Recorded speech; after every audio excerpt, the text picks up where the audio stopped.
শ্যামনগর থেকে এসেছি। আমি 2 বছর ধরে একটা প্রার্থনায় ছিলাম। Her name is Saloni Ghosh. She is coming from Shyamnagar, and for last 2 years she is in prayer. একটি বাড়ির জন্য, কারণ আমরা যে বাড়িতে থাকি সেখানে অনেক প্রবলেম হয়।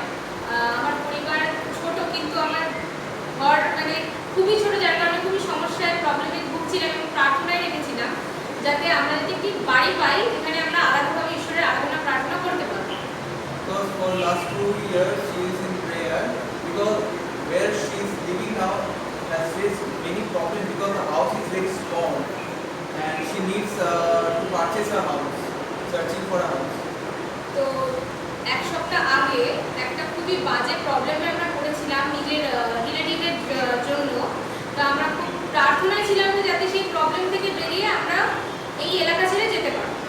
For last week she is in her family also in big problem because of her relative, so they want to leave that place to go a new house. তো যেদিনকে প্রবলেম ফেস করছে সেদিন পাস্টার অভিষেক আমার বাড়িতে এসেছিলেন। তো সেই রাতেই পাস্টার লিডিয়াকে ফোন করেছিলেন, তিনি প্রেয়ার করছিলেন। করতে করতে প্রার্থনার শেষে তিনি প্রফেসি করেন যে খুব তাড়াতাড়ি আমাদের শ্যামনগরে যেই এলাকায় আমি চাই সেই এলাকায় একটি বাড়ি পাবো, নতুন আর ফুল ফার্নিশড বাড়ি পাবো। And that day I came to her house and I called Pastor Lydia, and she after the prayer she prophesied about that God will give you a good and furnished house. The area where she wanted, she got it there. সেই সপ্তাহের মধ্যে একটা মানে ফুল furnished একটা ঘরের মানে একটি বাড়ির খবর আসে আমাদের, এবং সেই বাড়ি পছন্দ হয়। সেই বাড়িতে মনে হয় যে ঈশ্বরের অনুগ্রহ আছে, ঈশ্বরের ইচ্ছা আছে।